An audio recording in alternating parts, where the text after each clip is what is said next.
So, John, if you could be stranded in any one location, such as a city library, which location would you pick? I'm assuming this is in the events of the day after tomorrow. Yeah. Okay. In that case, I would choose End of the world situation. Yeah. Yes. I would be stranded at a pub on the border between China and Kazakhstan. That's quite specific. Mm-hmm. Do explain? Because... Is there a specific pub you're thinking of? I don't think there's many pubs on the border between China and Kazakhstan, to be honest. Mm-hmm. But I might have to set one up. But my reason is that it is the furthest inland point in the world. So a lot of these things seem to hit coastal cities hardest. So let's go very far inland and wait it out. Sure, okay. So in the event of tidal wave, you're probably going to be okay. Pretty much, yeah. That's fair. What if it's cold? Well, I think the border between China and Kazakhstan probably is pretty cold right now. Mm-hmm. But with climate change, who can say? You know, according to this film, what is cold today could be a beach tomorrow. So, is that what this film did? Anyway, that's the message I got. So I feel like it's a strong roll of the dice. Okay, I don't really feel like you paid attention, but we will see. Some films are fine just the way they are. Other films sometimes take it way too far. But really, how bad could it get? Let's go beyond the box set.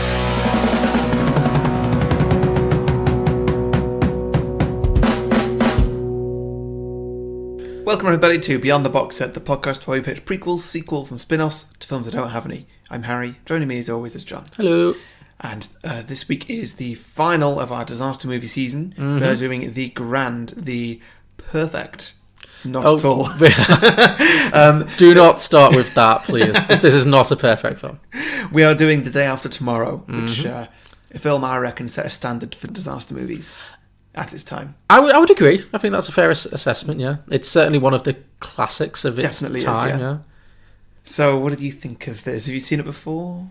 Yes, I have. Did you watch it at the time it came out? I don't think I saw it in the cinema, but I did see it at some point around that time. Mm-hmm. And didn't remember much, really. Mm. And now I've watched it a second time, and I don't remember much. No.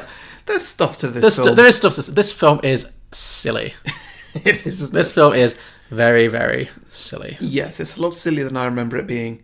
Not that I remember it being a particularly serious film, but I really thought it was an action film above a disaster movie above others when I watched it. And this film terrified me when I watched it. I watched it in the cinema at the age of like 10 or something. Sure. I've never been more scared in the cinema. Really? Yeah. I really wanted to leave.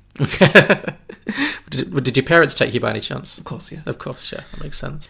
Yeah, I mean... It wasn't even like majorly scary bits. It was just like that bit near the start when the birds all leave New York. Mm-hmm. There was just something about that just... unsettled you. Yeah, just I was terrified. What about the prospect of a world without birds? I don't know what it was. Just the image or something. I'm not sure. Okay, no, fair enough. When you're a child, images can haunt you. Yeah. Watching the first 5 minutes of this, I did think to myself, oh God, is this once silly disaster movie in 2004, now in 2019, going to be going to play out like a haunting cautionary tale? And I mean, that was its aim. Really. Yeah, and then it went on and nope. Yeah. No. This film remains silly. Mm-hmm. And the thing is, I'm not big into science, and this may surprise you. I'm not a particularly scientifically minded person. So normally, like, you're the one who picks up on, oh, that would never happen, or that science wouldn't work. Yeah, you're the bad science guy in this podcast. I've got some points to make, yeah. I'm sure you will, and I look forward to hearing them. But even from my perspective, as somebody who has a very low baseline for what he will accept as scientifically plausible, I was just like, is this film going out of its way to be scientifically inaccurate? Because even I was noticing things like, that doesn't make any sense at all. You don't get chased by ice. That's not how the cold works. That's not how weather works. That's not how travel works. That's not how distance between cities works. It's not how anything works. Sure. It was mind-blowing. Okay, we're now going live to our Fox affiliate in Los Angeles. We have live coverage now from our Fox 11 chopper. Are you there, Bart? Yes, I'm here. These tornadoes are forming so fast. What? Oh my God. Lisa, are you getting this on camera? This tornado just came and erased the Hollywood sign. The Hollywood sign is gone. It's just shredded. What you're seeing are two actual tornadoes striking Los Angeles International Airport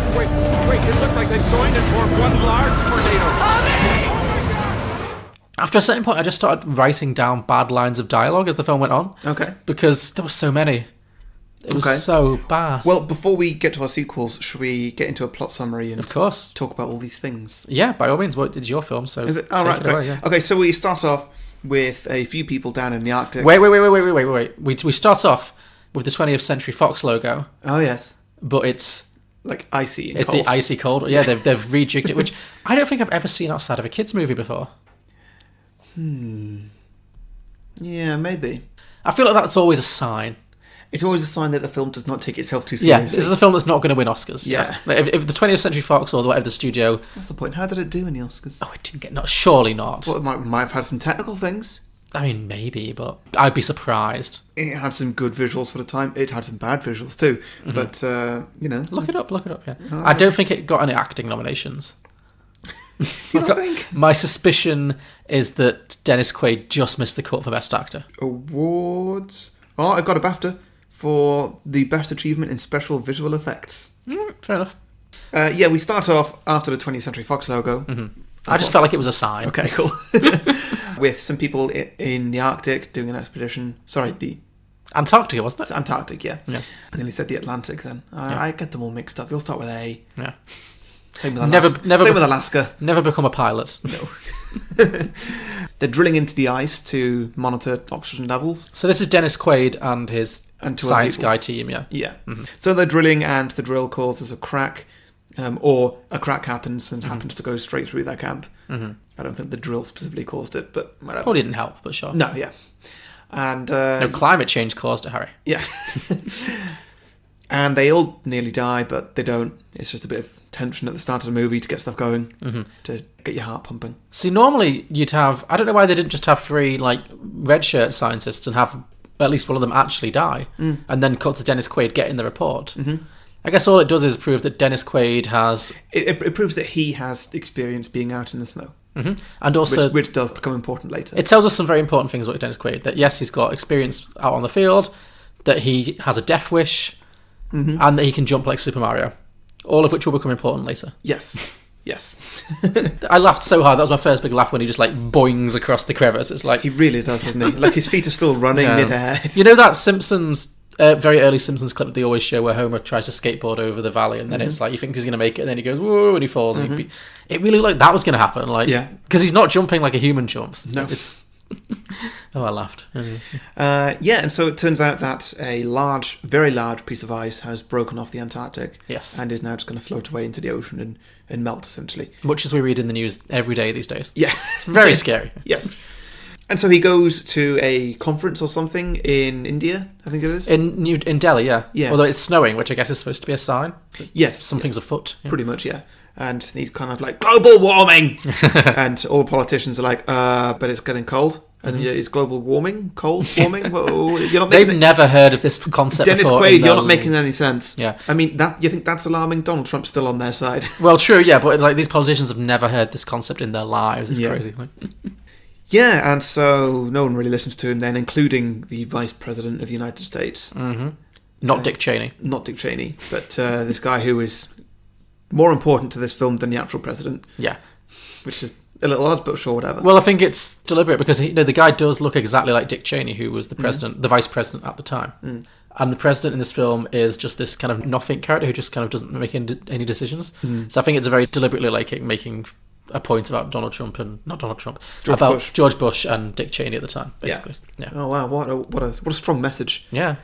That's a great way to get politicians on his side to be like, you're stupid. Yeah, and so he gets ignored, but luckily Bilbo Baggins is there to actually say like, oh yeah, you had some good points there. I believe you. Who's he supposed to be? He is supposed to be a person who is monitoring boys all over the ocean from... Boys as in ships, not Yes. young men. Important to make that clear. That's a very different movie. Sure, yes. All across the North Atlantic from his office in Scotland. Yes. He's just nipped over from a little hut in Glasgow to Mm-hmm. this massive international UN conference in New Delhi. Yes, and it's never really explained why he needs to be in Scotland, given the main places he's monitoring are sort of the east coast of the US and Canada. It's like, They're outsourced, you know. I guess, yeah. And it's there it's him and two of the most stereotypical British people you'll ever meet. Oh. I love the guy watching football just like, kick it, kick it, kick it. When have you ever heard a British person watching football go, kick it, kick it? Like, never. It's not a thing. No. Lots of references to tea. Yeah, Lots of tea and biscuits. lots of use of the word chap. Yeah, yeah. Come on, chaps. Mm-hmm. I wish they'd just gone the whole hog and cast Dick Van Dyke, to be honest, instead of Ian Holm. I would have just perfected it. Like, Yeah. And I was before we leave those characters, because they're not that important. I was genuinely surprised that none of those three British stereotypes ever died in a fiery car crash while racing some important information to Downing Street. Oh yes, that would have been. I really thought it was going to go in that direction. Yeah, probably to the Queen. Yeah, exactly. The Queen must know. Yeah. Yeah. Gentlemen, to England, to mankind, to Manchester United. Okay, and so then I think we maybe get introduced to Jake Gyllenhaal's character, who is in high school, I believe. Yeah. So this is Jake Gyllenhaal at the point in his... He's Dennis Quaid's son. Yes. And this is Jake Gyllenhaal in that point of his career. He's just post Donnie Darko, but he's not quite got to Brokeback Mountain yet. So this is like up and coming. My main competition is Tobey Maguire and I don't know who else was a teen at the time. Like, Don't know. he was very much in that place in his career. Like, he wasn't a superstar yet. He was just doing lots of different things. He'd done some well-received films, but not a lot of like big hits. Yeah, this film doesn't really give him anything to do, does it? No. He just gets to sit around with his Charlie from Busted hair and eat peanuts and make googly eyes at Emmy Rossum. That's his role in this film. Yeah. So he's in high school and he goes on, what is it, like some kind of interstate competition? The academic decathlon. That's it, yeah. Because at first I misheard and just thought he was doing a decathlon, and I was like, that's interesting. You know, this is before Jake Gyllenhaal did like Jarhead and stuff where he got super buff. I was like, he doesn't really read as a major athlete. And then it's like, oh, it's an academic decathlon. Yeah, oh, he's a nerd. He's a nerd. Okay, that makes more sense. Fine. Yeah. Yeah. So him and Emmy Rossum, And a couple of his nerdy friends. So they've travelled to New York from, I think, Philadelphia. yeah. Well, anyway, so They go to New York. Jake Gyllenhaal goes to New York with his friends. They do their decathlon thing, and then the weather starts getting really bad, and all the planes are cancelled. And then Los Angeles has some extreme cyclones. You can't just skim over the Los Angeles scene. Did you enjoy that? I would say the best part of the film. Genuinely the most entertaining part of this film. Yeah. Watching the LA tornado fest. I don't know, how do you even describe it? That was the point when I was like, okay, this film is fun. I'm having fun with It was fun to watch, like, all the reporters are in. Well, firstly, there is the guy monitoring the weather who's on the night shift. having sex with his girlfriend. Or Having some sex with a girlfriend in a very different room. And she's like, shouldn't you be monitoring the weather? And I'm like, well, firstly, yes. But also, girlfriend, why are you bothered about that? Like, as far as you know, the weather's fine. Yeah. Like, you don't care. If you cared, you wouldn't be here right now. True. Maybe she works there. Maybe it's like an office romance. No, maybe, yeah. Their relationship is never established. Yeah. But yes, I agree. So he's bad at his job. He does, after she says that, he does go and monitor the weather, and he's like, oh, it's about to get super windy. And he calls up his boss, wakes up his boss. In fact, I think he has to throw some pizza down back in the box again. There's always some pizza. Yeah. Always room for pizza.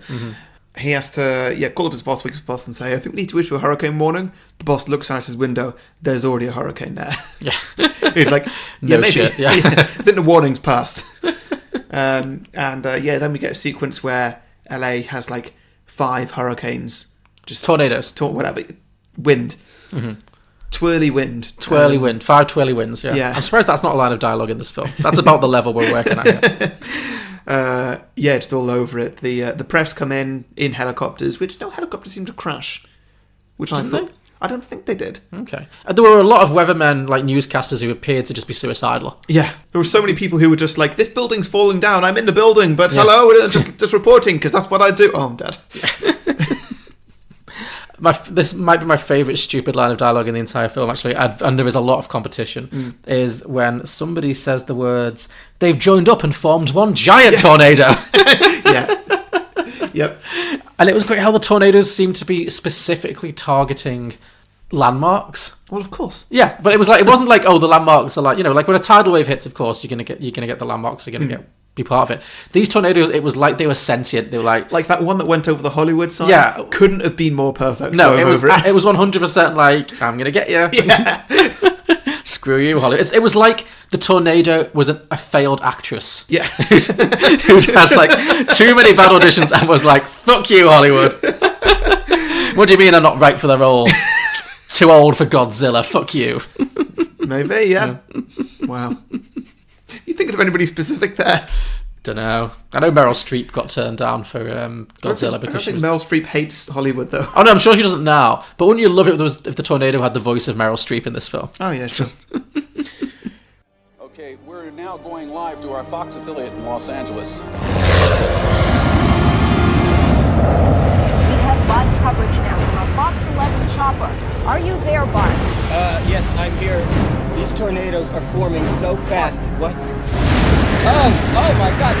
Lisa, are you getting this on camera? This tornado just came and erased the Hollywood sign. The Hollywood sign is gone. It's just shredded. So yeah, LA gets pretty beaten up over this. The weatherman and his girlfriend, they go back into their window-facing bedroom Yeah. for safety. I don't know, and the cleaner watches as their bedroom just gets like knocked off the building, and they did. They are dead. Also dead is the newscaster who gets killed by a giant billboard like a with a roof pair or of something, boobs, yeah. like a Playboy bunny on the Oh, front. was it? Yeah. I didn't notice that. It was like his last sight was just boobs. Splat. Great. Yes, and so Jake Gyllenhaal gets stranded in New York. All the planes are gone. He's in his friend's romance's apartment. Oh yeah, so he's in love with Emmy. So yeah, he's in love with that girl. Emmy Rossum. Yes, and she has recently taken a fancy to one of the competing schools from some local school. Yeah. This guy, who's clearly very rich and goes to a rich school. They go to his apartment, they hang out there for a bit, and then he says, this guy says, oh, we should pick up my little brother in Philadelphia. This plotline never comes back. No, it doesn't, does it? That brother is dead. Yeah. And like some of them... Although, wait. I just had a light bulb moment. Didn't we say that Dennis Quaid and his wife, and Sailor Ward, the wife, they're in Philadelphia? I think so, yeah. Could the little brother be the cancer kid? Ooh, connections. Yeah, maybe. Maybe. They didn't make that clear, but... No. I mean, that cancer plot line was... so boring. Who cares? Yeah. Who cares? No disrespect to anybody with cancer, but like that was not interesting in this movie. This kid was a sunk investment. Yeah. If he can't survive being taken out of the hospital, not in an ambulance, he's not going to survive the apocalypse. No. You're just wasting your own time. Yeah. Yeah, so there's a flood happening, which is like, what, 2 foot deep? Well, it escalates so very quickly. Like, at first it's raining a bit. Oh, they've grounded all the flights. Oh, and now it's New York is 3 feet underwater. It's like, the escalation is absurd. It is, yeah. It's like everything happens in the space of like what seems like 10 minutes with no warning. Like, that was the other thing. The weather people, I know the whole thing is that everything's happening faster than they expect. Yeah. But like all the weather people when LA hits and everything, they're like, where did all these tornadoes come from? It's like, in real life, weather people look at weather like weeks, months in advance. They don't just appear. Well, I mean, that was the one thing that they kind of made up about this, was that bit of ice broke off, went into the Gulf Stream, and just knocked out the entire world's weather into a place that was quite unpredictable by any weather models that anybody had. Okay. That's why they kept saying, Dennis Quaid, you've got the only model that we can actually use for weather. Okay. And he's like, but I didn't make it for weather predictions. I made it for like weather predictions for thousands of years and from now. But where did the tidal wave come from? I don't know. That's something that I have no explanation for, because it wasn't like a wave that was cresting. Like, it didn't look like the wave in Deep Impact. No. Or anything where we've seen a tidal wave before. It was more like, the water just rose very quickly. Extremely quickly, yeah. So, that was never really explained as to what caused that. But whatever, by that point, it's not important. Sure, no. Like, the first half of this film is all about science and explanation. The second half of this film is all about shit. Yeah. That's all that matters. Harry, no part of this film is about science. Let's not oversell it. No, they try. There's some sense. Oh, that boy just went down by 13 degrees in temperature. Ooh. Oh, okay, sure, yeah. When that's the most exciting thing in a scene. Okay, fine, yeah. So, they're down on street level trying to get a taxi, which is... I don't know why they're struggling so much, because nobody's moving anywhere. And they happen to be outside the public library. Yes. For whatever reason. Well, they run past the French-speaking lady in the taxi who's trapped in the car. Yeah. And that useless police officer who was like, I don't know what you're saying, I don't speak French. It's like, what do you fucking think she's saying? She's trapped in a car and the water's rising, get her out! Like, Yeah. did you also clock the terribly, weirdly dubbed random extras getting onto the bus? Yeah, I did notice the bit when he was like, oh my god, I love buses, this is so much fun. Yeah. The bomb. What do you think happened there? Why is that scene in the movie? I don't know. That character never comes back. No. It actively is terrible. Like clearly they couldn't get the sound. There was there must be a reason that's been dubbed like that, or ADR, whatever you call it. But I don't understand why they left it in. It's such an obvious cut. It makes no sense. It's so bad. Excuse me, you're bad. Goddamn $1,500 waterproof raincoats! Please, shut up, man. There must be rats everywhere! That's because it's New York. Hey! Open up, big papa. It's out of service! It's out of service! No. I'll give you $100 to put it in service. Oh, you don't have to do that. No, really, $200. I won't have it. Oh, God, I love buses. This is just so much fun. This is going to be the bomb. Okay, so this is the point where, well, What's-Her-Face is trying to help the French lady out of the taxi. Yeah, while the water's the tidal wave or Yes. whatever it is. She gets to the fast steps approaching. and then managed to get her back to the steps from the taxi, and then the French lady's like, oh no, my passport! Civil play. Zoot laws! And so then the girl goes to get the passport back from the taxi. In doing so, she cuts her ankle onto like a piece of metal from like a car leg, bump yeah. or something. Yeah. But this will become important later. Yeah. Yes. Well, somewhat important later. Yes. She gets the passport, I think. But while she's doing that, Jake Gyllenhaal looks at her and then looks behind her and sees the tidal wave coming in. So if the giant tornado is going to be voiced by Meryl Streep, just shouting like "Fuck you, Hollywood," who's voicing the tidal wave? What's his name? Back to the Future. Great Scott. Oh, Christopher Lloyd. Yes. Oh, good call. I'd want someone with a bit of a deeper voice, but I can see where you're going with that. Yeah. Okay. What kind of deep voice? I don't know, I just feel like a wave would Like have like a deep booming Sam voice. Elliott? Not so much like a. Actually, I love that. Like, sometimes there's a man. Sometimes there's a wave. What if it's Sam Elliott, but then we've got Bradley Cooper's deep voice, competing voice, as the Statue of Liberty?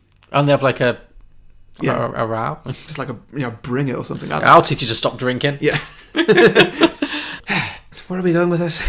So the tidal wave is exploding. The tidal wave is devouring New York.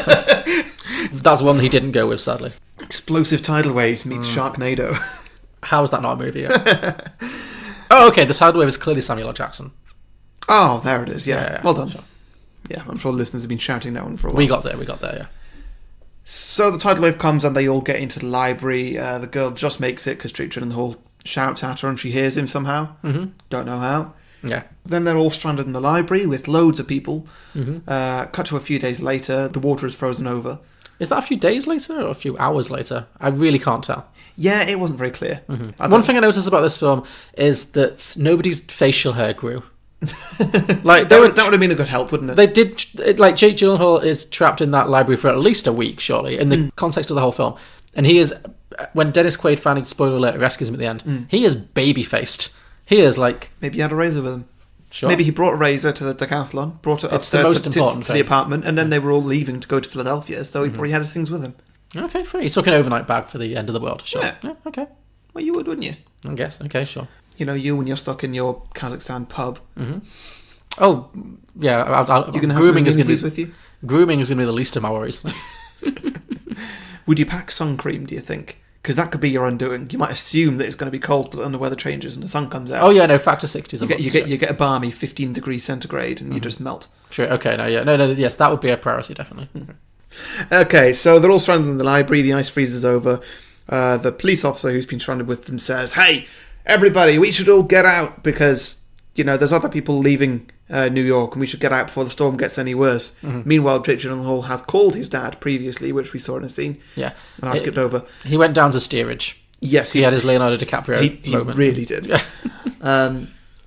He calls his dad, and his dad says, "Yeah, you need to stay where you are. Stay inside, light a fire, keep warm, because the storm is only going to get worse. It's just going to get colder." Yeah. At this point, everybody leaves the library, apart from a few that Jake Gyllenhaal manages to convinced that his dad is correct and that they should stay warm. Which then becomes our main characters of the film. Yes. So we have a homeless guy and his dog. We have a man who's obsessed with the oldest book in the world, even though he's not religious and it is a Bible. Yeah. And would you say he's a character, or like a main character? He's a person with a thing. He's a person, sure. Yeah. And then there's the world's most annoying librarian. Oh, I liked her. Even the bit when she was like, "Do you know how I know that? Because I read it in a book." Yes, I thought she was. Is that not annoying? I thought she was delivering a very positive message about literacy and the power of reading. Yeah. Everybody else there was like, "Oh my god, we can't wait for the internet to come back, and then we're going to burn this whole library."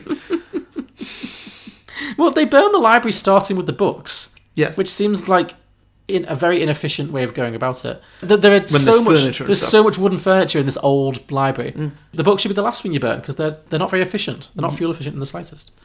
I guess it depends on the books as well. Like when they find all the ones on tax law, like yeah, fair enough. I doubt they're special editions. No. I'm not even taking into account the fact that books are important. It's just like, why would you burn the books first? Burn every table and every chair. They will last much longer. Yes. Also, then you can read something. Yeah, tax law. Tax law, yeah. Yeah. What are you doing? What do you think we were gonna burn? You can't burn books. No, absolutely not. You want to freeze to death? I'll go get some more. Friedrich Nietzsche. We cannot burn Friedrich Nietzsche. He was the most important thinker of the 19th century. Oh, please. Nietzsche was a chauvinist pig who was in love with his sister. He was not a chauvinist pig. But he was in love with his sister. Excuse me, you guys? Yeah, there's a whole section on tax law down here that we can burn. Well, anyway, so they're all cooped up in the library now, and the girl her leg gets infected. Well, yeah, Emmy Rossum starts dressing like Meryl Streep in The French Lieutenant's Woman with this like head scarfy kind of thing, very dramatic. And then she gets blood poisoning from her infection. Yes, and so Jake Gyllenhaal and a couple of guys, they need to go out, brave the cold. And they board a ship that just kind of floated by. And there's a Russian tanker kind of just floats past. Yeah. Floats through the main streets. It's huge. Yes. What was it doing? Floating. No, I mean, what was it doing? Where was it? What led it to this point? Tidal wave. Okay. But there's nobody on it. No. There's not even like any corpses on it. Where did all the Russians go? There's no explanation. And also, why would there be a Russian boat in the Atlantic Ocean? Yeah. This is what I mean. I have no idea. Yeah. A lot of questions. How did they get down a very straight street without like getting caught up in buildings? So then they get onto the boat and they find the supplies they need. They also find the kitchen and start getting some food. Meanwhile, they get caught by a pack of wolves. Yes, we saw these wolves previously because when the weather events first start to happen, you see all the animals start to panic. Yeah. It's like the animals know. They've got this sixth sense. They know that shit's going down. Yes. And then the wolves escape from the zoo. Yes. Do they... Again, it's before like the tidal wave comes, so do the wolves? Yeah, I was wondering this. Pick the locks. Well, yeah, I think they sort of bit through the cage or something like that. Okay, this isn't my sequel, but I kind of wanted to see a version of this film from the perspective of the wolves. Yes, me too. Because I wondered, like, how did they survive the tidal wave? Were they already multiple stories up? Yes, exactly. Like that's a film I want to watch. Like wolves running up buildings and yeah. I don't know. And at some point they go rabid or. They become like flesh hungry, very angry at humans. Maybe they're just mad at humans for like causing all of this. Like, this is all your fault. Like, yes, because they really want to eat Jake Gyllenhaal and his friends. Sure. So main question is now, who voices the wolves? Who voices the wolves? I'm thinking you got Tiffany Haddish, Octavia Spencer, and whoever else was in Hidden Figures. Taraji P. Henson? That's what I was thinking of. Yes. Okay. You know, Tiffany Haddish wasn't in Hidden Figures, but I was thinking Taraji P. Henson. I'm sorry. Yeah, I know you. Oh, okay. So Janelle Monáe? I guess, yeah. Sure. Okay. Yeah. So just a roving gang of pissed off black wolves. Yeah. Female black wolves. Yeah. Sure. Okay. Sounds fun. I'm on board with that, yeah. Yeah. Either that or the people who voiced the hyenas in The Lion King. Whoopi Goldberg and others. Yeah. Yeah, sure. Yeah. The other two. Yeah. Yeah, so then they attack Jake Gyllenhaal and his party and actually bite one of them on the leg, but that's not so much of an issue now because they've got medicine. Yeah, so they get a load of penicillin. I guess that's fine. Yeah, they do manage to escape the wolves and get back to the library, but this is the point where they look up and see that they are now in the eye of the storm. They can see the Empire State Building. They watch as it freezes over, like from the top down, and Jake Gyllenhaal's like, "Shit, we need to go inside now," and so they run inside. And this is the best bit of the film where they run away from ice. They are being chased by... Again, cold air. All of the weather in this film has a personality. It's like the ice is like, I'm going to get you, I'm going to get you. It's like, it's bizarre. Yeah. It's so utterly bizarre. Like, when temperatures drop, they should just, like, freeze in place, surely? If this was, like, somewhat realistic. Well, the way that they said it before was that it's cold air coming down. So essentially, it's cold wind. Okay. They're running from. It's moving air. It's not instant temperature changes. Okay. But how do you outrun wind? I don't know, John. Have you ever been, like, on a windy day and been like, I'm just going to jog ahead of this? Well, I guess that, like, when I cycle and I've got a tailwind, sometimes I don't feel any wind, like, on me because I'm cycling at the same speed as the wind. Oh, really? Yeah, so I guess... But that means you're matching the speed of the wind. Yeah. That doesn't mean that you are ahead of the wind. I mean... If that makes sense. Yes, but... If you think of the wind as being, like, behind you. Yes, but I can be ahead of the wind if I'm cycling faster than the wind. And so then the wind is coming into my face, even though it's actually moving in the same direction as me, just slower. Okay. Say the wind is moving at 5 miles an hour, and I'm moving at 10 miles an hour. Okay. Well, then I'm going to feel wind in my face coming towards me, but relatively that's not it. Okay. You don't understand. I don't understand at all. So, well, let me try. So is it like if you're moving at the equal speed of the wind? Yep. Then I wouldn't feel any air movement. No, because it's balanced. Yes. There's a balance. If you're moving at a slower speed, you can feel the wind behind you. If you're moving faster, you can feel the wind ahead of you. Yes. Okay. Yeah. Can you calibrate it to got that it. specificity? Well, not like, could you calibrate your speed to be not necessarily intentionally, but just I can notice it in different ways. Okay. Like sometimes I will go on a bike ride and know which direction the wind is in, and then I will notice, if I'm cycling faster or slower than the wind. Okay. But anyway, that's not so much of an issue here. But it's the temperature rather than the wind that's a problem, is what I mean. Well, the wind is carrying the temperature. Okay. It's cold air coming towards them. Okay, sure. So maybe it's coming towards them at just slower than running pace. Okay. That's all I can give you. Okay. So they can outrun the wind, and they do. Thank you. You've really cracked this film for me now. I feel like I've made you understand that bit, so I feel like I've won. You have, genuinely. Yeah, this has opened up this film entirely to me now. Great. Yeah, so obviously it's lucky that the wind is only that slow. Yeah. Who's voicing the wind? I don't know. I reckon somebody who speaks slowly and very breathily. Mm-hmm. Ian McKellen. I could see that. He's not particularly slow, but I'm sure it would work. He could do it, yeah. Okay, Ian McKellen is the wind, yeah. Yeah. Great. This is a weird thing we're doing. I know. So Jake Gyllenhaal outruns the wind. Outruns the wind, they get back to their room and just in time as the ice kind of and the fire coalesces around the door. The fire's lit, and maybe it's gone out, maybe it's not, who knows. We cut away to Dennis Quaid, who has previously set off from Philadelphia with his two friends in a pickup truck to go and pick up his son from New York after convincing the president to evacuate the country. Yes. What did he think was going to happen? What, when he got to New Dennis York? Quaid, yeah. He was just going to pick up his son and then turn around and head back? Yeah, I guess. I don't understand what his point was. Like, because he's on the phone to his son and then his son cuts off and he doesn't know whether he's alive or dead. Mm-hmm. But nothing he does is going to change whether or not Jake Gyllenhaal survives. Yes. It's like he's either going to find a dead son or a living son. Yes. Why not just take his own advice and wait it out and hope his son is smart enough to take his advice? Him getting there doesn't do anything. All he does is arrive and then he takes up a helicopter space that somebody else could have taken. Yes, but it does mean that we get that incredible shot of the American flag freezing while Dennis Quaid jumps into a kitchen. Yes. I was going to bring that up in drinking games. The frozen American flag is quite the thing. Iconic. I would say, iconic probably. Yeah, so he has a trek from Philadelphia to New York, which I said earlier is 96 miles or something like that. Mm-hmm. They drive the first bit of it, then they crash the car, then they walk for a bit of it, then the third one falls into a shopping centre. And this is another point where I was confused about like the time frames, because how long would it take to primarily walk from Philadelphia to New York? I don't know, but it's 96 miles, and they did drive a portion of it, an unknown portion of it. Mm-hmm. But not at top speeds. Because they're driving through snow and ice, so it's going to be slow driving and slow walking. Yes. It's got to be at least a week. You'd think? 90 miles? There were multiple nights in the tent. Uh-huh. How was the tent keeping them alive? Because... When it's like cold enough to freeze a human body. Well, because at that point it wasn't cold enough to freeze a human body. The tent keeps them alive in cold weather because it essentially stops the wind getting to them, and so their own body heat would warm it up. Okay. And if they had themselves a little stove or stuff, they could make it all warm in there, Okay. and it would keep a lot of the heat in. That's what tents do. Oh, okay. Yeah, you're not very good at camping, are you? Listeners, last time me and John went camping anywhere was my brother's stag do, and there was a point where we all got in our tents on the first night, and John said out loud, we're all in separate tents, by the way, John said out loud, "Harry, do you want to come in?" And I was like, no. And John was like, "Oh, why are you standing outside my tent then?" And I'm like, "I'm not. I'm inside my own tent."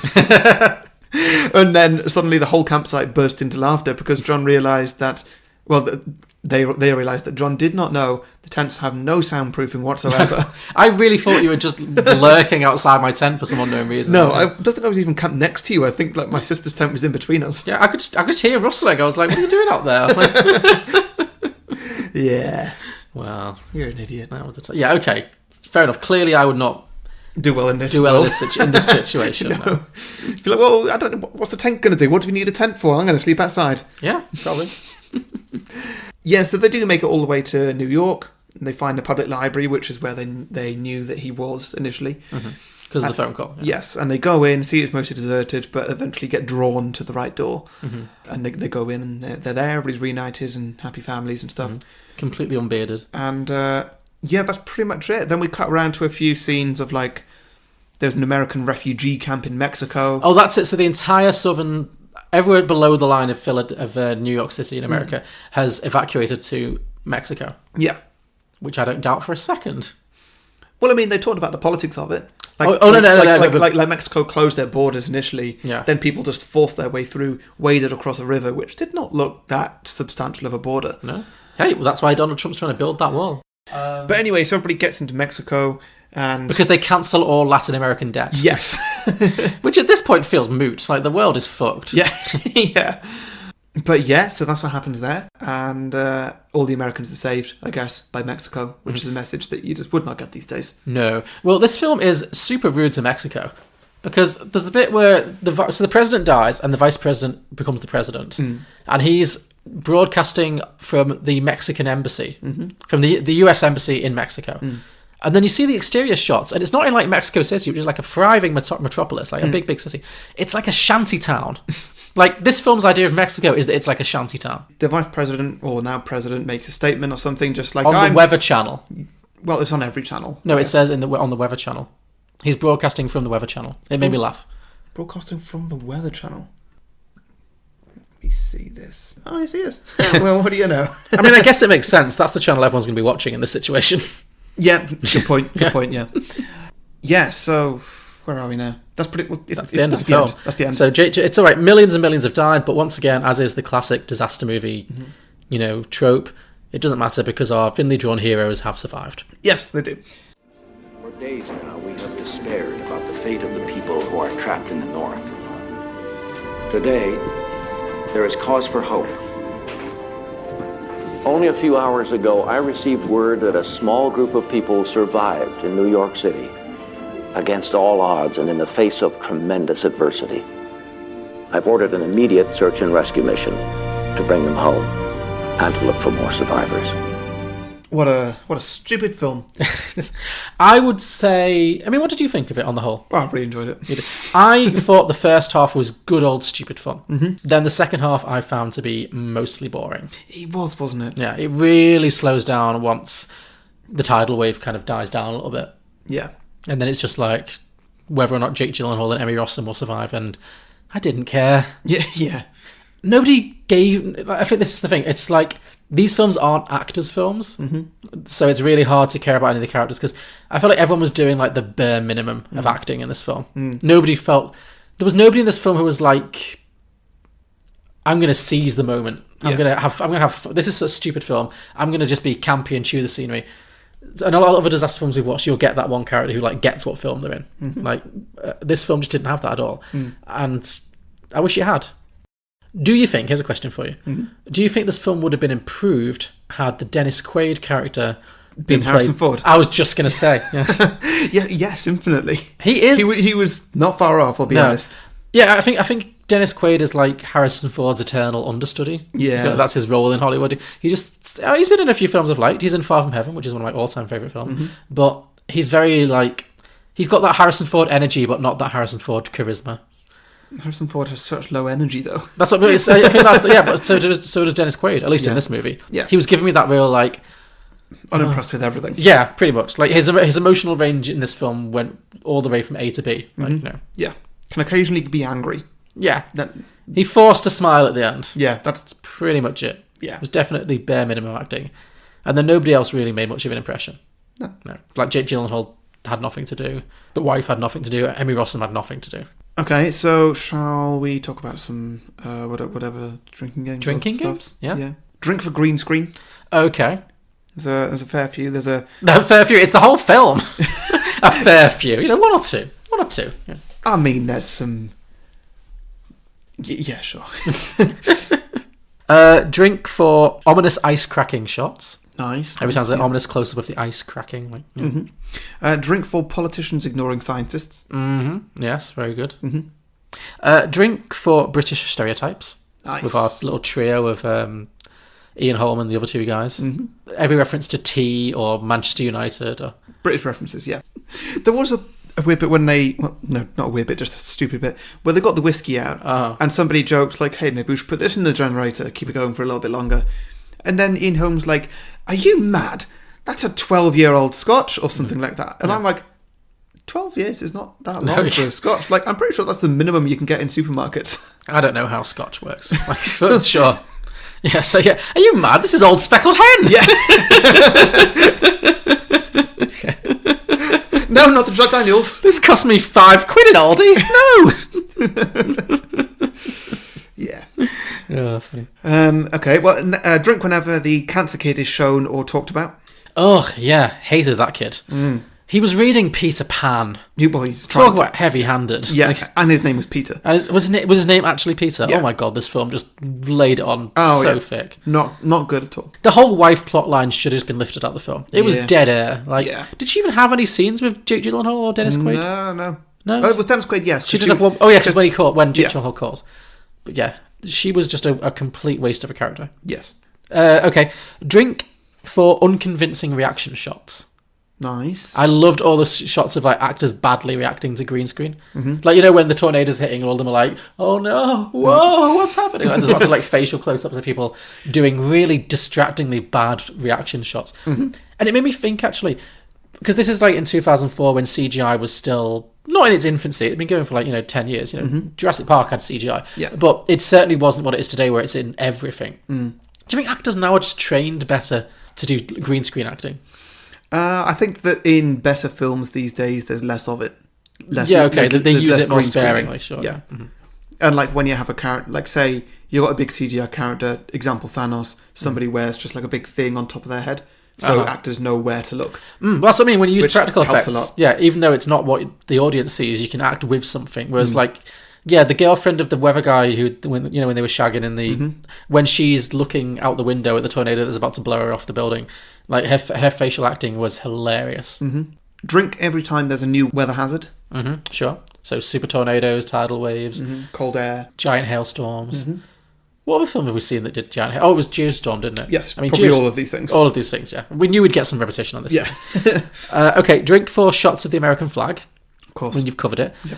Now, again, I don't know from science the way you know science, but I would imagine when they're in the eye of the storm, when it gets super cold, isn't the whole point of an eye of a storm that there's no wind because it's completely still?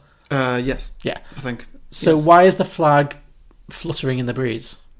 I don't know, because there is also a point in the film where the flag just suddenly stops fluttering.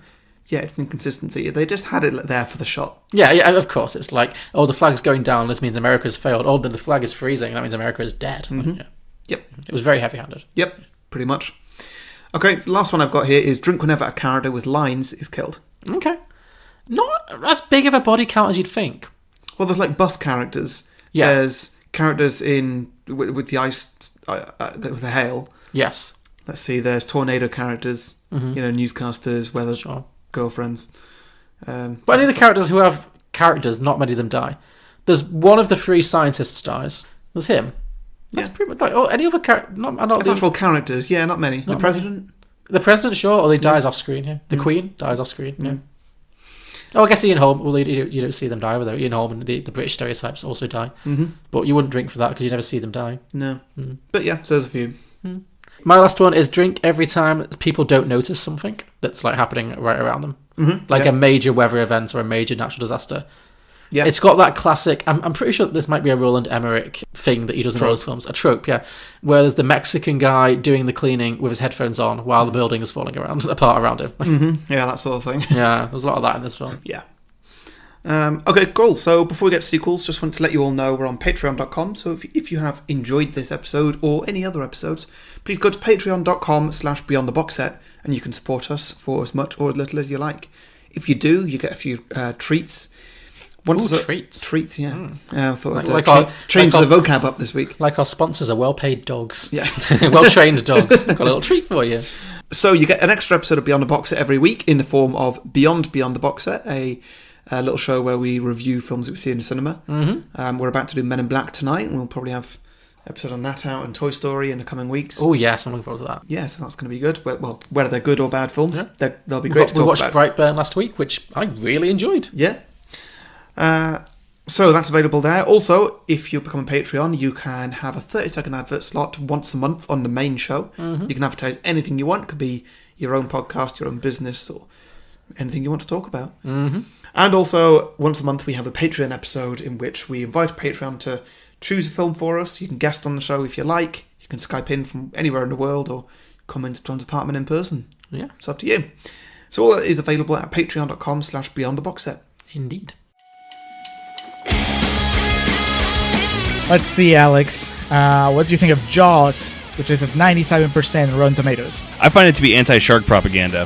What do you feel about the Entourage movie, which is at a meager 33%? I think they finally got Hollywood right. How about It Follows, 97%? Worse than your parents giving you the sex is evil talk. How do you feel about Juno, which is at 94%? That would be a movie that celebrates a teenage homewrecker. How about Bewitched at 25%? Best television adaptation ever put to film. How do you feel about American Hustle at a towering 93%? Overwrought awards bait. Righteous Kill, 19%. The movie that Michael Mann wishes he had made when he created Heat. Sounds about right. I'm Julio. I'm Alex, and we are the Contrarians. As you can tell, our thing is that we rage against the Rotten Tomatoes machine. Regardless of what we really feel. Find us on Apple Podcasts, SoundCloud, Stitcher, TuneIn, Facebook, Twitter, we're everywhere.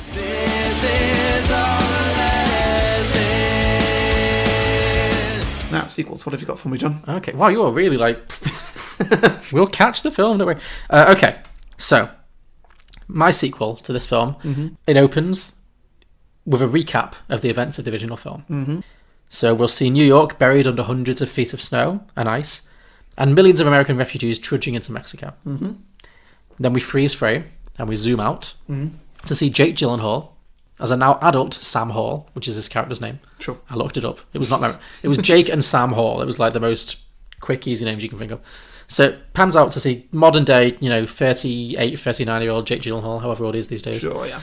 Now an adult, delivering a presentation to a group of politicians. So I've got some dialogue. Do you want to be Jake Gyllenhaal or generic politician? Generic politician, please. Are you sure? Yes. I feel like you're a better voice actor than me. Sure you don't want to be Jake? I have no voices. I have one voice, maybe. It's just dramatic. We'll go for that then. Okay, sure. Fine. Okay, so you're Jake.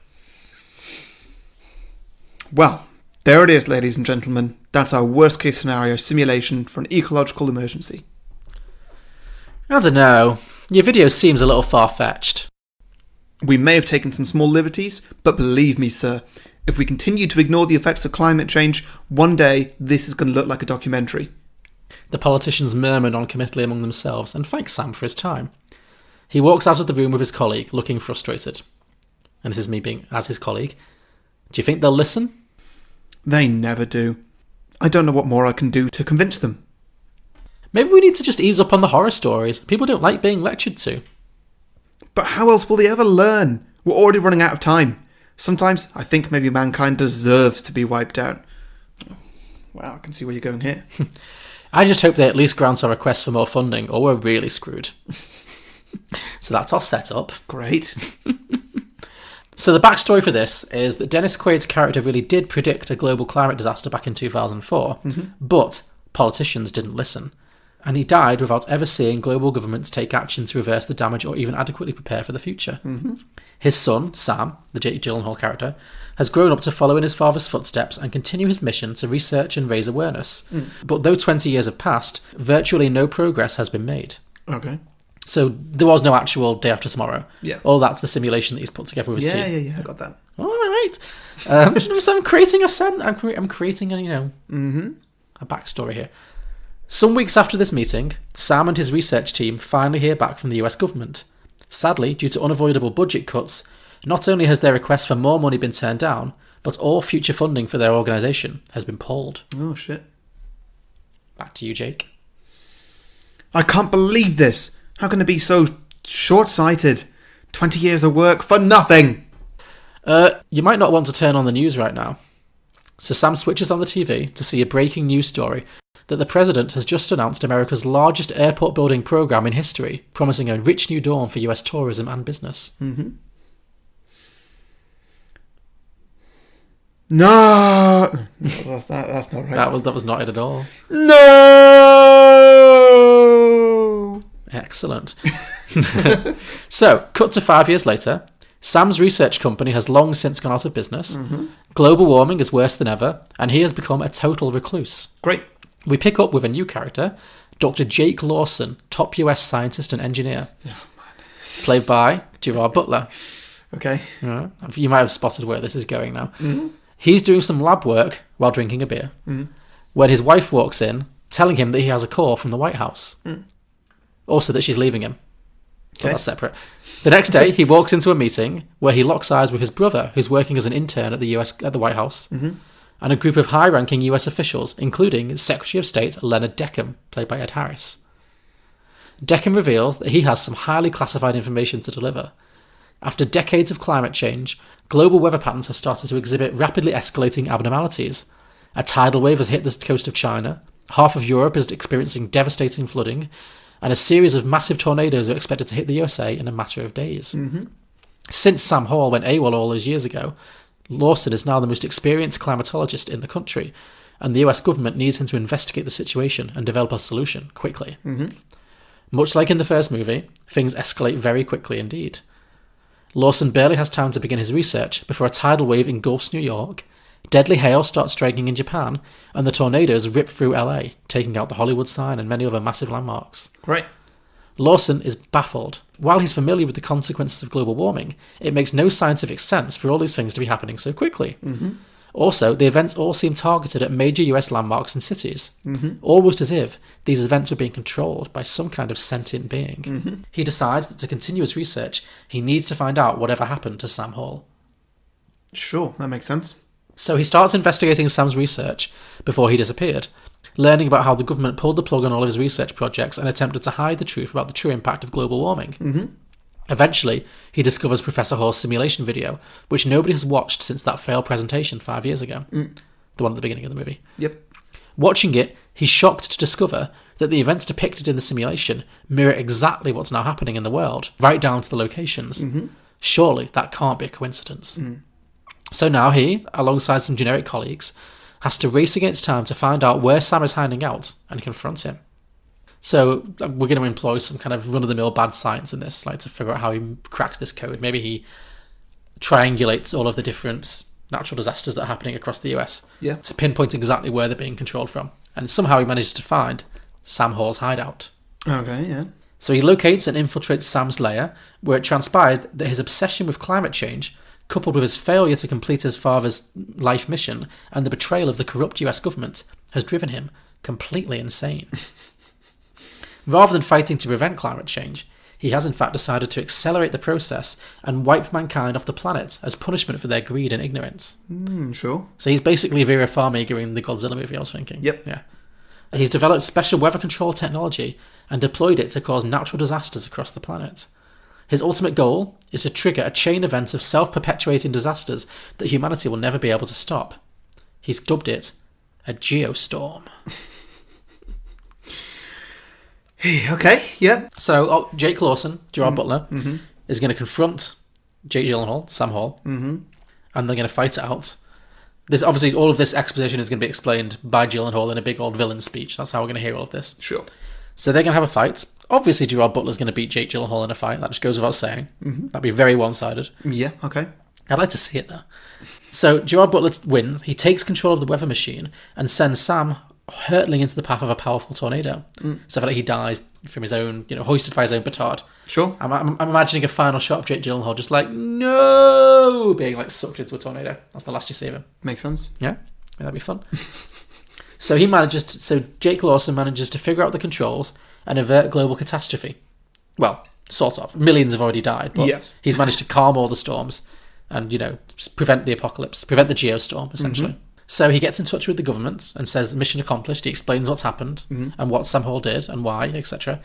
And the government, led by Deckham, the Ed Harris Secretary of State, they swear him to secrecy because they don't want it getting out to the public that one man did this. And they don't want it getting out that it was because of the government's negligence, that they ignored all the warning signs. They're basically involved in a massive cover-up at this point. Yeah.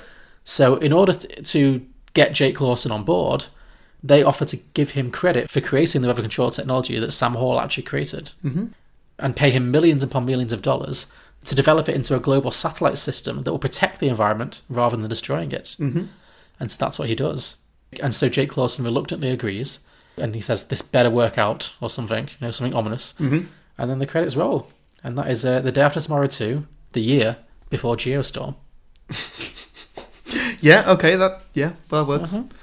Well, I was thinking, obviously, the events of this film are very similar to the events of Geostorm.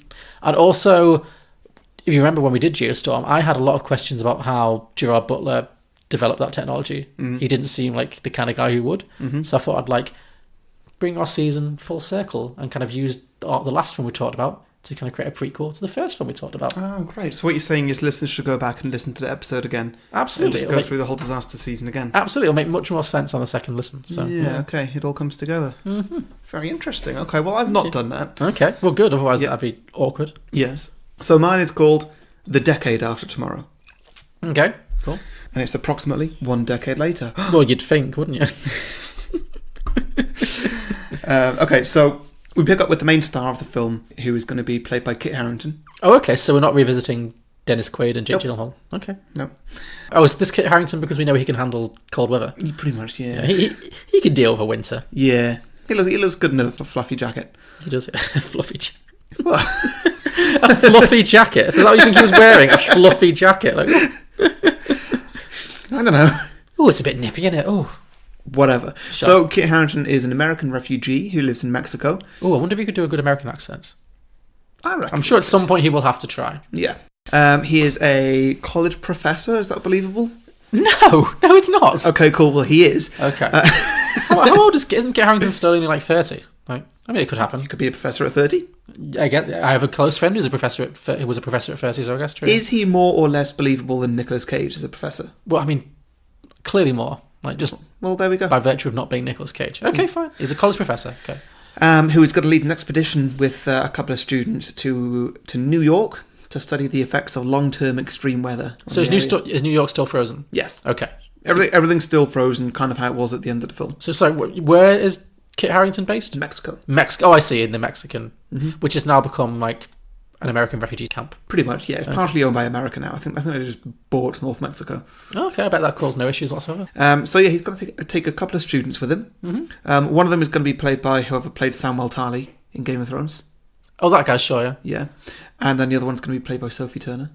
Oh, this is a full Game of Thrones reunion. Oh, yeah. Okay, sure, yeah. So, the guy who played Sam is Kit Harington's student? Yes. I'm pretty sure they're the same age. That doesn't matter. You can go to university at any age. Oh, sure, okay. Fine. Was Kit Harington a child genius, or was Samuel Tarly just a mature student? A mature student? I don't know. It's not important. All right, fine. I just want to make clear. The actor is John Bradley. Okay, cool. And he is 30 years old. Great. That is fascinating information. Okay. Carry on. Okay, so yeah, he's going to take John Bradley and Sophie Turner with him, who are not going to get character names in this. Okay. Kit Harington is 32. Okay, so, 2-year difference. Yeah. Okay. You know that university professors aren't a generation or two above their students necessarily. No, they are mostly because like you can go to university at any age. No, that's fine. Okay, fine. Carry on. Okay, so this is going to be the first non-military expedition back into America. The military has kind of started taking back a few of the southern states. Oh, okay. They're resources. doing a reclamation program now. That the worst of the they're trying to get in it. Okay. So is the weather quite stable now? It's quite stable, yes, but it's very cold. Okay, sure. Right. Yeah, and so the majority of Americans, they do live in Mexico as refugees. However, some are working their way north to Texas and Florida and some of the southern states. Working their way up, yeah. Working their way back up so they have space because, they're struggling to all fit in Mexico. Mm-hmm. The American military, they're pushing their ways north slowly. And the most northern part that they've got is referred to as the Wall. Okay, I can see where this is going. I mean, that's pretty much all I'm going with Game of Thrones things. Okay, but yeah, like there is a definite border where the military finishes and then suddenly you're just in wild land. Okay. Like there could be anything. Is this building towards all the people who got frozen in the original movie are now ice zombies? No, that could be a thing, but no. Okay, fine. That could be a thing in a different story, but no, this is very much a sequel to Day After Tomorrow, just casted by Game of Thrones actors. Sure, okay. So, on their adventures north of the Wall, they bump into a group of people who claim to have been living there since the original movie. Mm-hmm. These people call themselves the Wildlings. Okay. I thought you said you were done with Game of Thrones references. Yeah, I forgot. So Kit Harington befriends a Wildling named Egret. Are you just retelling the story? This is not sequel writing, Harry. This is just referencing a thing that exists. Hey, you know what I'm like? I'd like to cast an existing cast of people. All right, sure. Okay, so let me guess. That's played by, what's her face? Rose lady. Rose Leslie. Leslie, yeah. And they have sex in a cave. Yeah. Is that important? Well, I'd say it's in a cave which is in the mouth of a glacier. Okay, I was going to isn't it going to be very cold? Make it a bit more thematic. Yeah, maybe. Okay, sure. I don't know. Maybe that works for them. I don't know. Sure.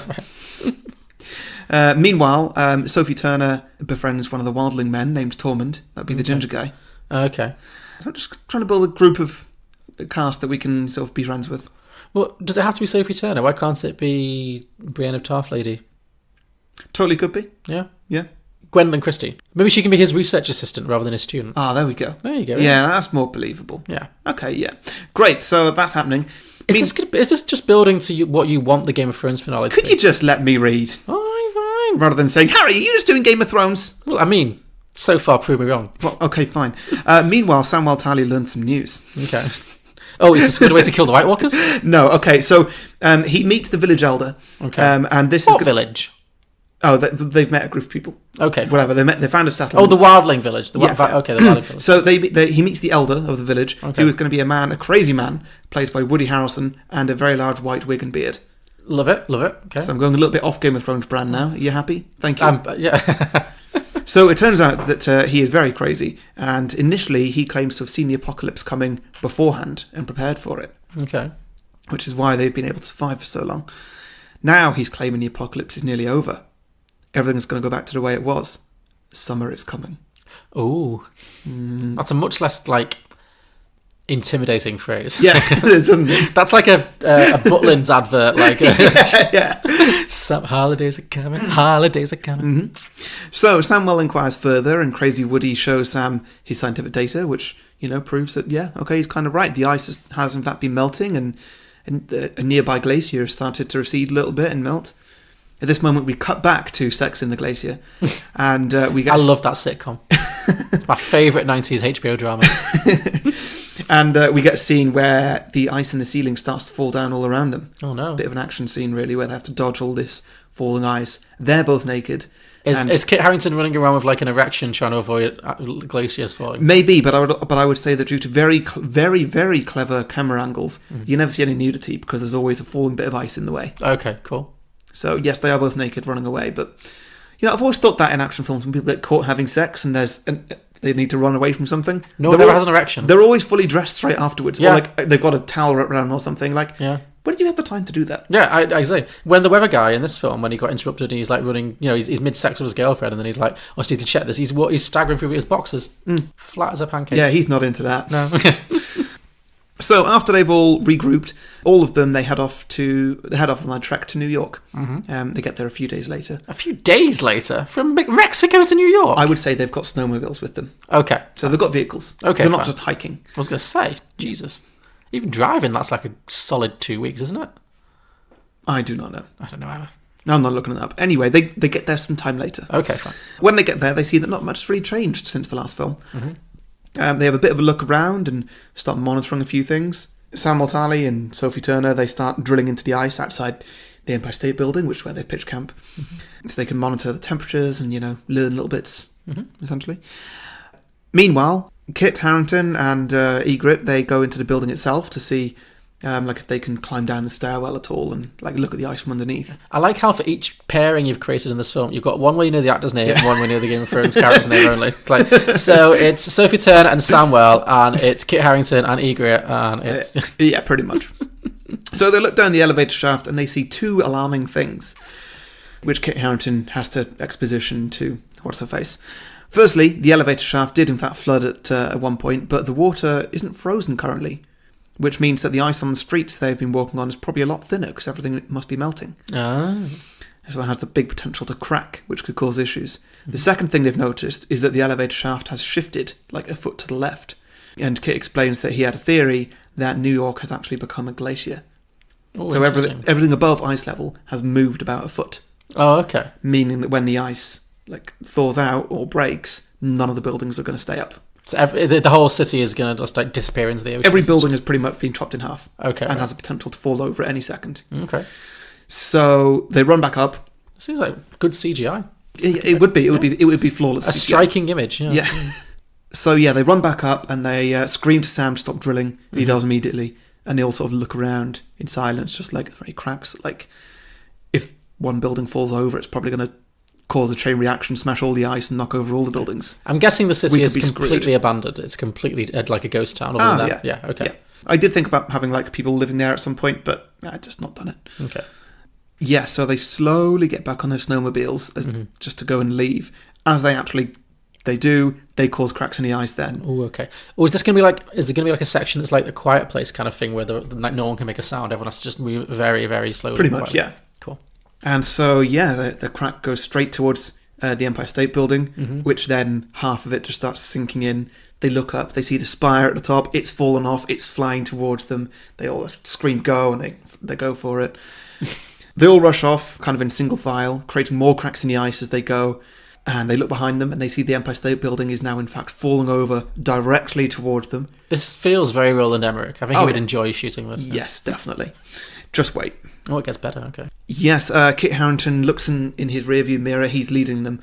He looks in the rearview mirror, and he watches the Empire State Building come down and actually crush Egret, smashing all the ice in the process. That girl as well. just cannot catch a break. No. The building smashes through all the ice, creating a tidal wave of broken ice chasing them. Sure. Broken ice and freezing water, which is also destroying all the nearby buildings, causing more chain reactions, and just everything is going to shit. Sam gets caught by the wave and falls off his snowmobile. No chance to go back.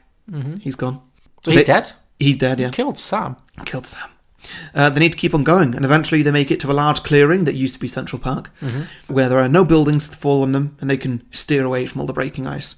They stop in the very centre of this clearing and watch as all the buildings along the edge collapse into the ice, stranding them in a massive sheet, in a massive sheet of ice. So they all die?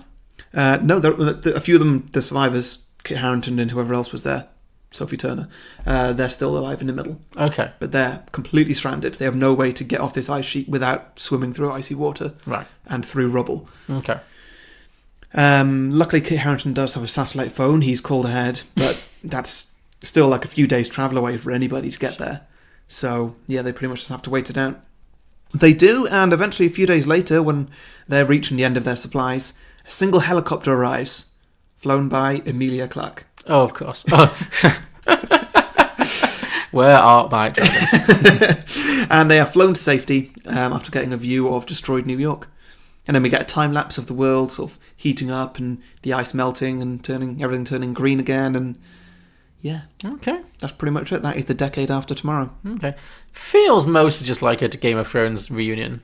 I mean, maybe. It was on my mind. Sure, yeah. When I start thinking about Game of Thrones, I find it difficult to stop because I'm normally just like, how is it so bad? Yeah. I just don't get it. But yeah. I mean, is Emilia Clarke going to turn out to be evil at the last minute? Maybe she just drops them off in Philadelphia or something. Maybe that's the post-credit scene. Maybe the end of your film is that she picks them up in her helicopter, which is obviously going to be called Dracarys or something. Yeah. Drogo, I think. Drogon, sure. Yeah. Drogon. And then post-credit, we see that we get some kind of sequence where it turns out she's some kind of eco-terrorist. Mm-hmm. Like Charles Dance in Godzilla. If you've got Game of Thrones in your mind, I've got Godzilla on my mind for some reason. Yes, you seem to, don't you? Yeah. She can give like an evil glare to the camera or something, and it turns out maybe the sequel is that she's going to drop them off somewhere far less appealing, like Alaska. Yeah. Yeah. And crown herself the Queen of the North. I like it. Yeah. Yeah. So that is The Decade After Tomorrow. I like it. I think that's well cast and has potential. Yeah, thank you. Cool. Listener submission. Okay, so the first one I've got here from Sam Weagle is The Day After the Friday After Next. Okay. I think there's going to be a lot of these. Yeah, I've got a few of these puns as well, yeah. David Poole says 2 days before the day after tomorrow, which apparently stolen from South Park. Ross Moynihan says a guy 2 days away from his wage, the payday after tomorrow. That's good. I like that. That would be a bitch if the end of the world came like a day before payday. Oh, God, yeah. Leon Fitzgerald says, waiting on the remake of this, the day after, the day before, the day after tomorrow. The day after, the day before. So that'll be today, right? Yes. So the day after tomorrow, the day before the... No, it's the same. It's the same. The same day, yeah. The day after, the day before, the day after tomorrow. Yep, that's the same day. Okay, sure. Weird. Okay, Ross Burton says a prequel tomorrow. I was expecting more from Ross. I thought we'd get... Yeah, me too. I thought we'd get pages from Ross. Like, pages of, like, this doesn't work, this doesn't work, this doesn't work. All we've had. I mean, 6 people reacted to it on Facebook, so that's good, but yeah. Okay, Josh Johnson says, the day before yesterday, where it's a super, super hot day and everyone's complaining about how they're ready for cool weather. Yeah, good. Josh Goodman says, it's called Yesterday. The world had rebuilt and suffered an amnesia and forgotten the events of the Beatles. Oh, God. Thanks for reminding me that film's coming up soon. Okay, Tom Quirk says, Ice Age isn't actually set in the distant past, it's actually a distant sequel to Day After Tomorrow, where humanity has been reduced to hunter-gatherers and a sloth, a mammoth and a saber-toothed tiger, which have merged from extinction following the decimation of mankind. Very good. Makes sense to me. Sure. Andrew Littler says, the decade after yesteryear. Okay. That's too dissimilar to mine. Mitch Smith says, 2 days before the day after tomorrow. Sam Wolf says edge of the day after tomorrow. Okay, edge of tomorrow. Yeah, so yeah, I like it. Makes sense. This film did need some Tom Cruise. Yes. James. If Dennis Quaid's character had been played by Tom Cruise. I guess, yeah, that would have been way better film. Yeah. Or Tom Hanks. No. Has Tom Cruise ever played a film where he has an adult son? I don't think so, no. No, that's interesting. Callum Carlson has just posted a link to Ben Stiller's bit in Tropic Thunder. Yes, I did think of that too. Clayton Andrus says, sequel where George Clooney and a bunch of society-shunning engineers find out the world outside their construction futurism utopia has been completely destroyed. The day after Tomorrowland. Ooh, okay. That's off that Disney film. I've heard of it, yeah. Is it a Disney film? Yeah. Okay. Not a kid's film, is it? Yeah. I thought that was like a zombie film. No. Am I thinking of something else? Maybe. Okay. Anthony J. Hagen says, rise of the day after tomorrow. Oh, I like that. Dawn of the day after tomorrow. War for the day after tomorrow. I'm spotting a theme here, yeah. It works, Apes, yes. yeah. Lucas Parker says, next Friday after tomorrow, it's just Ice Cube and a few pals snowed into a building, eating beans, and making unrelenting puns about Ice Cube's name. Great. Yeah. It's a sequence of films. Yeah, okay. Jake Campbell says, the day after tomorrow too, too fast tomorrow. That's good. That's good, yeah. Tom Priest says, the day after the day before the previous day of which tomorrow is next week. Yeah, okay. That'll look great on a poster. And last one I got here, Samson Ewan says, the day after tomorrow never dies too, back in the saddle. That seems like a lot of references. It does. But yeah, so those are my sequels. What have you got? Very good. Okay. Yeah, I had a lot of popular ones as well. So Dave McCormick said the day after tomorrow. Mm-hmm. TWO tomorrow, yeah. Of course, yes. Daniel Barula said that the week after next. Mm-hmm. Drew Miller said the day after tomorrow too, a fortnight from yesterday. Josh Nolette said next Wednesday. Not this Wednesday, the Wednesday that's in like 10 days' time. Yes. Mm-hmm. Yep. Jake Ben said the day before yesterday, a prequel, but it's everyone just enjoying some very nice weather. So, mm-hmm. Christian Scarborough said die another day after tomorrow. Did you have that one as well? Yes. Oh no, you had Tomorrow Never Dies. Oh, sorry, yeah. So the Bond theme is strong. And that's 007 fighting climate change. That's the plot of that one. Mm-hmm. Dennis Fanning said the tomorrow after today. The world attempts to rebuild despite corporations and short-sighted politicians getting in their way. Mhm. The global superstorm wasn't that bad after all. So, Brad Stone said Day 2, Electric Storm Boogaloo. Good. Brandon Balch said Waterworld. Yes. Always a popular choice when we do apocalypse movies. The sequel should always be Waterworld. Kevin Hendricks said... Also, the second half of artificial intelligence. Yes, that could work too. Absolutely. Yeah. Kevin Hendricks said Thursday's no good. How about next week? Mm-hmm. Nancy Lott said Yesterday Once More, which is a Carpenter song. Over on Twitter, at Aussie Nerd said The Day After Tomorrow, which we've already had. Mm-hmm. The Cloudy Critic, at The Cloudy Critic, said an embittered and world-weary Dennis Quaid now traverses the globe searching for the mythical Gaia, Mother Nature herself. Mhm. He plans to wed her, seize control of all climate via a prenup, and become the fearful Ubermorgan. Only his son might be smart enough to stop him. It's Overmorrow. Does that make any sense to you? I feel that's a reference I'm not guessing. Yeah. What's the Ubermorgan? I do not know. Well, I will ask. Okay, cool.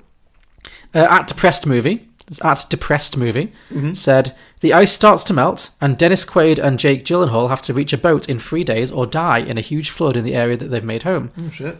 On the way, they meet Queen Latifah, Sean William Scott, and Josh Peck, who join them on a perilous journey. Oh wait, that's Ice Age 2. Okay. Live action Ice Age remake, I like it. At Quiz and Hers said the Friday after tomorrow. It's the events of the first movie, but from the perspective of the Chris Tucker and Ice Cube characters from Friday. Again, I feel like you had one of these. So it's a climate change stoner comedy, I guess. We didn't put too much work into this. At The One Hansen said, the Groundhog Day after tomorrow never dies. Mm-hmm. Jake Gyllenhaal is announced as the new James Bond, and this angers Bill Murray to the point that he develops his own weather controlling device in the hopes of attaining world domination. Wait, sorry.